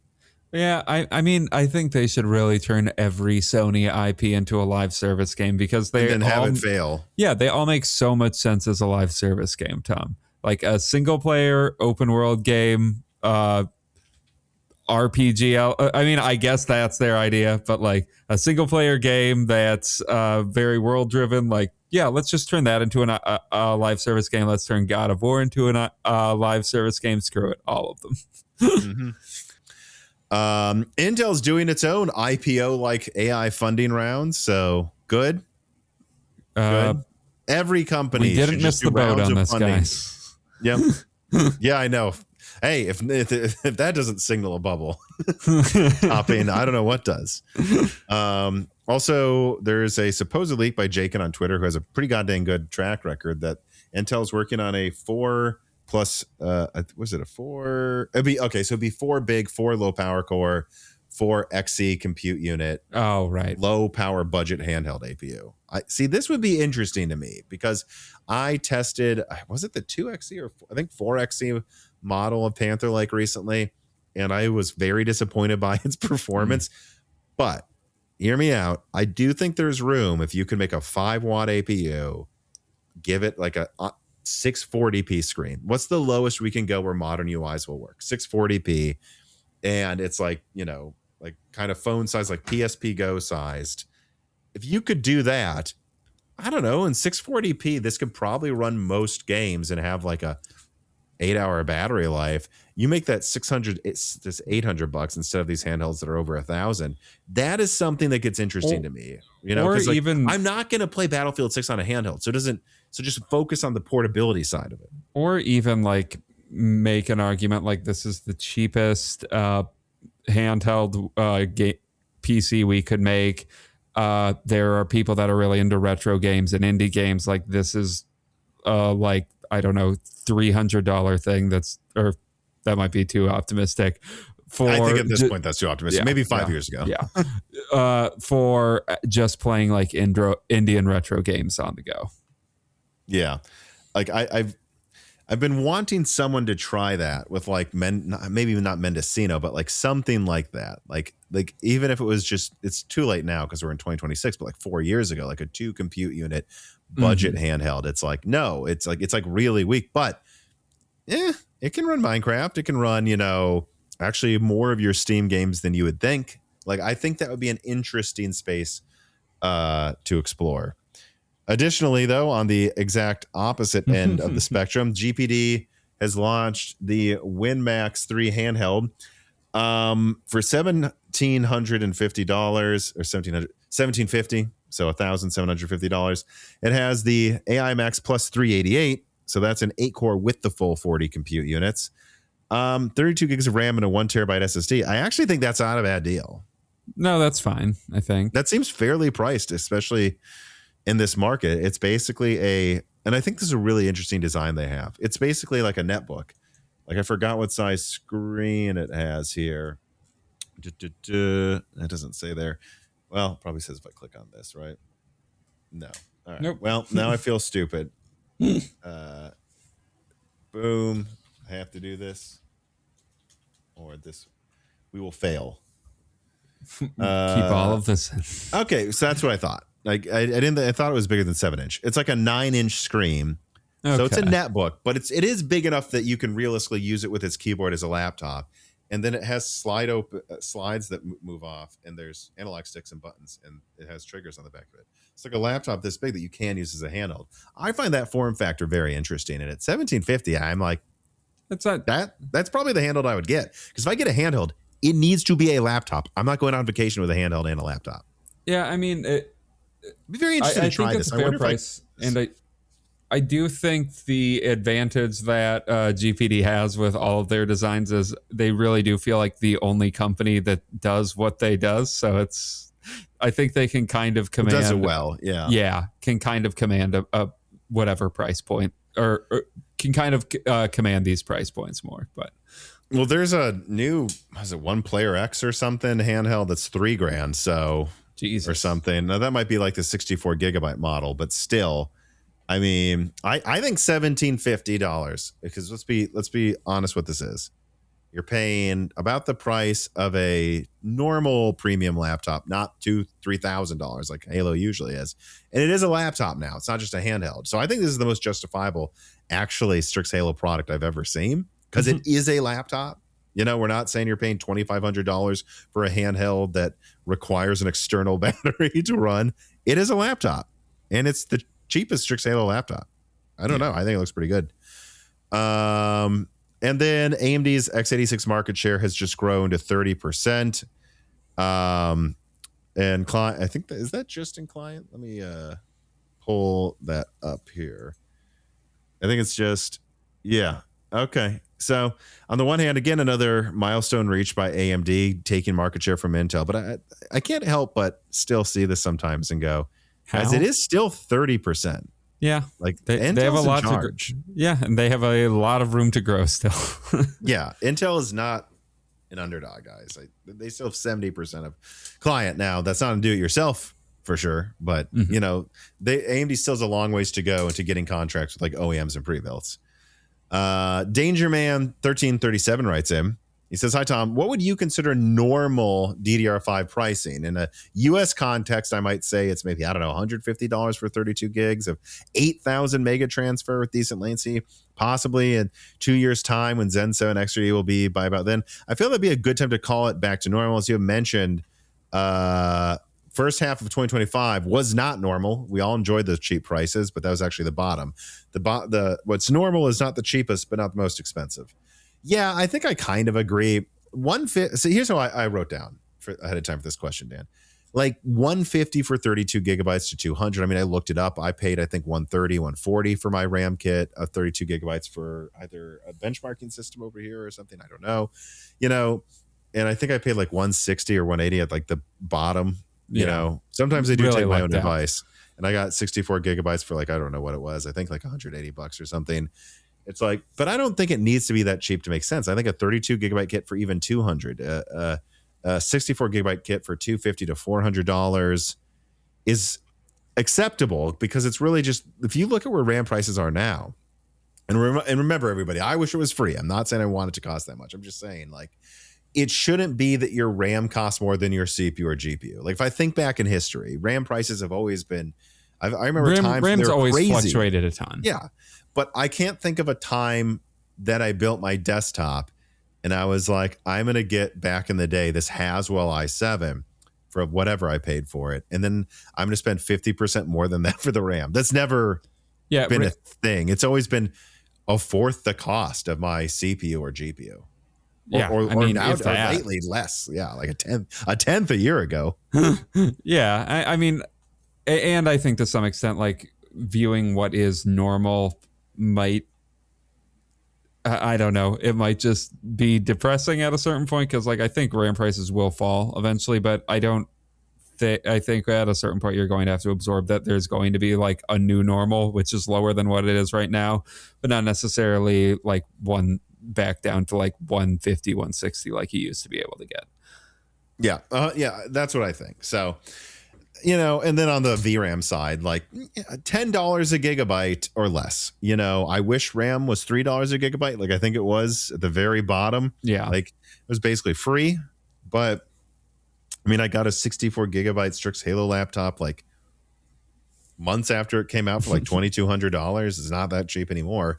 But at the end of the day, if it's less than $10 a gigabyte, you know, I think back to like some of the old GPUs we would get, and like they used to have more RAM options. Now they rule with an iron fist on how much RAM you can give a GPU. But like the 7970 was like $500. The 6 gigabyte model back then, I think the RAM was like $50 a gigabyte or something insane, because GDDR5 was cutting edge, or somewhat cutting edge back then. And even then, it's like, right, but you go from a $500 card to a $700 card.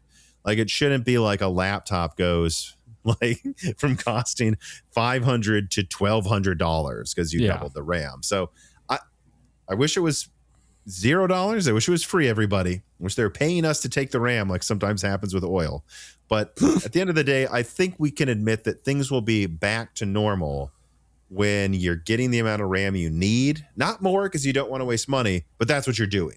You're getting the amount of RAM that you need, because if a, you know, whatever RPX 1070 XT is $600 or $700, the RAM is not almost the same price. It's like $200. Like, that's not cheap, but you know, it's like, it's not a world where like a Steam machine's capping its like just nerfing its performance to save like $100 and sending single channel memory. Like, that's when you know things are out of whack.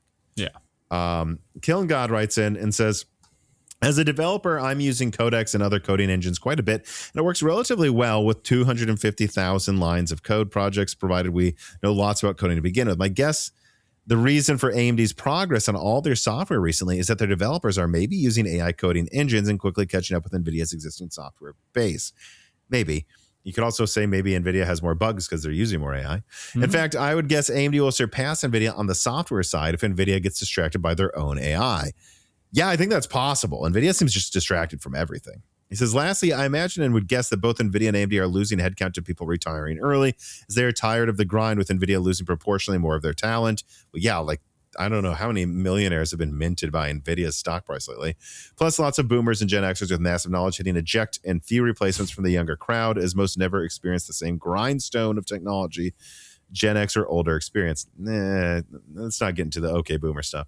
What do you think the future will look like? I certainly don't see many entry-level positions these days where someone can learn as they go, because these positions are simply not funded and instead offshored or used by AI. Yeah. We don't know. I mean, I hope this doesn't create a perpetual recession for 20 years because no one can get work at the entry level, and like no one has money to buy things. Like, that's the worry, that's what AI could do. Having said that, I don't know. It's too early to say. You still see a lot of companies like rehiring, and you know, I know from some contacts at AMD, I was told by someone that like there's I ran something from one company past a bunch of companies. A lot of them agreed with this. So it's not just AMD, but like, yeah, like the most talented programmers are using AI to work faster, but then they have always a few workmates that are dumbasses, and AI is just allowing them to cover up their incompetence. So we still don't know how productivity is, where it's going to ebb and flow. And I at a minimum, I could see entry level stuff being like, you know, who's to say entry level positions, some of them may go away, but someone gets out of college, builds their own website, and then monetizes it, and then uses that to prove they can do something, and then AMD hires them. It might become more giggy economy, go out and make the money yourself a little, and maybe there'll be groups of people that work together at startups, and then they get hired by AMD or Intel. To me, that seems like the direction this would go in, if it goes in any good way. Yeah, I guess hopefully the argument that people have about every time there's a big industrial revolution, if we want to call this the AI revolution, the next one, that more jobs are created that like people didn't foresee happening. And hopefully, like, maybe the entry level position just becomes a little more advanced than it used to be in the past, and like students catch up to that. And if that's the case, like, there's going to be a lot of growing pains, I think, for people that are graduating right about now or like 5 years from now.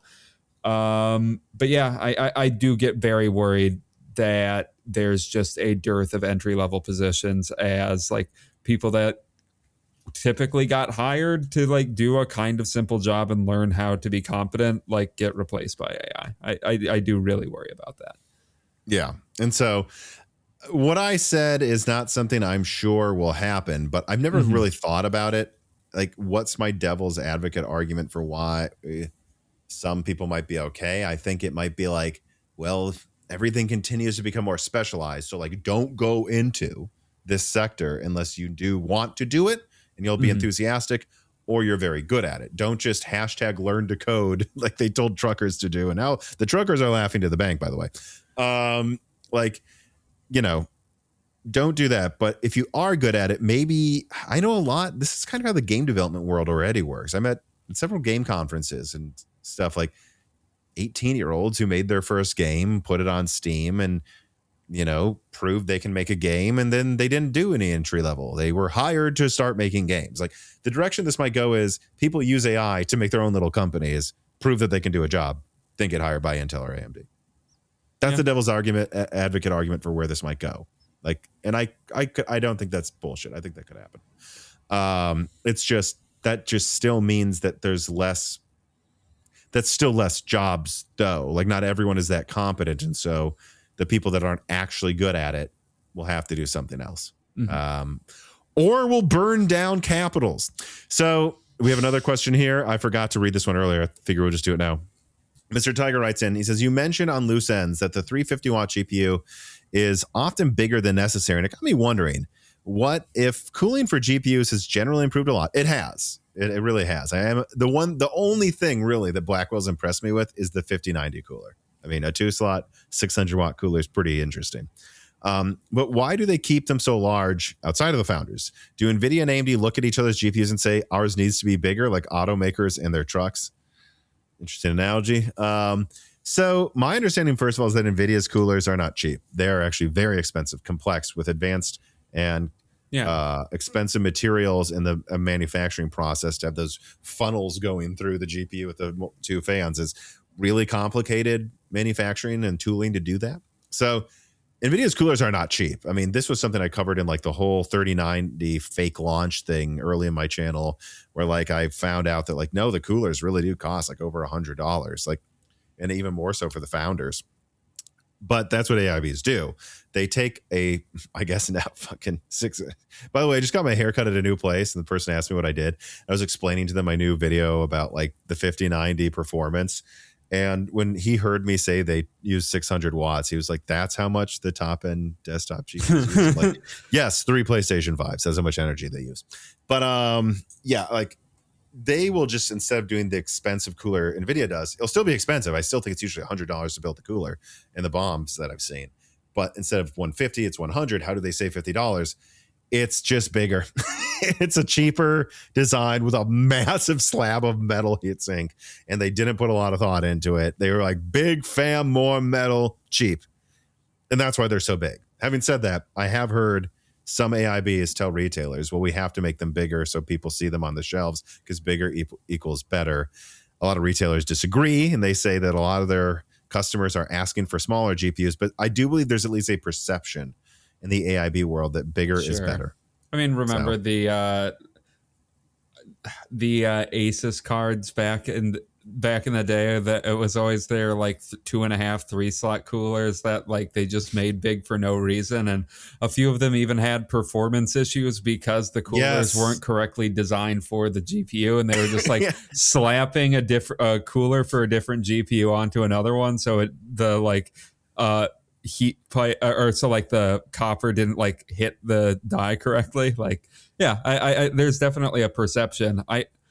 I hope that perception that big coolers equal good is kind of gone, especially as things have gotten truly insane, where it's just like, sure, cards can be like 14 inches long, why not? But yeah, I mean, there has to be some reason that they're just doing these increasingly absurdly big designs. And yeah, I think it depends on the market. Like, I think I've heard from some of my contacts in East Asia that bigger is better. Like, that people do ask for the biggest GPU there. It just depends on the country. In Europe, not so much the case. So, like, there is at least some degree where they think that. But again, don't forget that, like, what you just said, Dan, like, they are making these cards as fast as possible to get them out near the launch with a custom fan design that is allows them the most profit. So they're like throwing it in a CAD file And they're just like, make cooler fit. There's not a lot of thought. There's not a lot of money being spent to design the perfect cooler at these places. I know it's like, well, even their big coolers were bad. It's like, well, yeah, but that's also some cost savings because they didn't pay someone enough money to think about how to make it good. So that's how they're doing this. They're not like Nvidia spent millions, maybe tens of millions on designing these coolers. They're crazy. You know, they have a 4-slot 1,000 watt cooler ready in case they ever do that Titan that I leaked. Like it's still there in the lab. There's leaks, you know, we see them every now and then on like Tech Power Up. Another leak of a picture of some Titan. Like they have that ready, the size of a microwave in case they need it. That's a lot of money they spend. These AIBs, they're saving money. They're like having, well, I won't say, I was about to say they're having an intern like take out some crayons and just make a big thing. But I'm sure someone that works at Sapphire will email me and say they're pissed that I portrayed them that way. But they're not spending as much designing the cooler, and they just make a giant slab of metal to save money, but still cool these nuclear reactors. We know how graphics. So that's the answer. And as you can tell, I'm running out of steam. So I think that's going to have to do it for this episode. As always, thank you for watching. Thank you for listening. Please join the Patreon, you know, directly, you know, support me, Dan, Carbon Cry, Jean-Philippe, and Gerard. This is a whole team of people you're supporting, and it gets you access to hundreds of die shrinks, a Discord. Right now, Carbon Cry is live blogging hot chips in the Discord, and it's because it's in a Discord in a Patreon, not just on YouTube. There's unlimited, you know, there's thousands of people in it, but it's not hundreds of thousands. So he can directly answer questions like this latency thing that's been showed off by Intel. Will this actually help gaming in their next gen architecture? He can say yes, probably, or no. You know, you can ask him questions that he sometimes asks the presenters actually too. So there's a lot of content there if you support us on the Patreon. It's not just out of the goodness of your hearts. It's actually quite a lot you get for supporting us. And otherwise, did I say make sure you're subscribed? Ring the bell button. Ring the bell. Like, hype points. Hype it. I guess getting that hype house. No hype house. No hype house. The hype houses have hype houses usually evaporated. But. But and then of course subscribe to Broken Silicon, your podcast app of choice, and give us a review to spread the word in other non-YouTube places. Follow me on Twitter too. I'm on Twitter. I put out some of my leaks are on Twitter. Just do that. And otherwise, thank you for watching. Thank you for listening. Dan, any final words? I don't think so. Have a good week, everybody. Goodbye. This podcast was brought to you by the YouTube channel and website Moore's Law is Dead. Moore's Law is Dead and Broken Silicon are trademarked by me, the creator, Tom. However, Moore's Law is Dead is much more than just one man. It is a team with Broken Silicon co-hosted by my brother Dan, audio editing by Gerard Cortez, renders done by the industrial designer Jean-Philippe Clermont, and special assistance also provided by Carbon Cry and Carrie No Sugata. Find all of our information at www.mooreslawsdead.com. On the About Support page in the event you want to hire me for consulting work, or hire Gerard for audio work, Jean-Philippe for industrial design work, or interested in working with Carbon Cry or Carrie No Sugata as well, you can find all of our information there. You can also find our long-term sponsors there and show them some love for helping make this work possible. Additionally, if you are a fan and would like to mail Moore's Law is Dead some love in a letter or with hardware donations, please mail parcels to Moore's Law is Dead, P.O. Box 60632 in Nashville, Tennessee 37206. And speaking of fans, patrons are what makes Moore's Law is Dead content possible. Every month and every day, actually, depending on the person, me, Gerard, Dan, Jean-Philippe, and more are working tirelessly to provide a steady stream of entertaining content and investigative journalism that aims to be as independent as possible from outside influence. Only direct funding from fans can make this possible in the modern era. And so if you have any extra money every month, even just $1 or $2, consider supporting us directly on Patreon. All members of the Moore's Law is Dead Patreon, even down to the $1.28 128-bit tier, get access to a catalog of dozens of essential die shrink episodes and the ability to ask guest questions ahead of Broken Silicon recordings. Additionally, higher tiers get access to the entire catalog of hundreds of episodes of die shrinks, and these include exclusive interviews with game devs and other guests, behind the scenes looks at Moore's Law is Dead leaks, and more niche coverage of subjects that really only the biggest gaming dorks like me and you would care about. They would not profit on YouTube, but they don't have to profit on Patreon.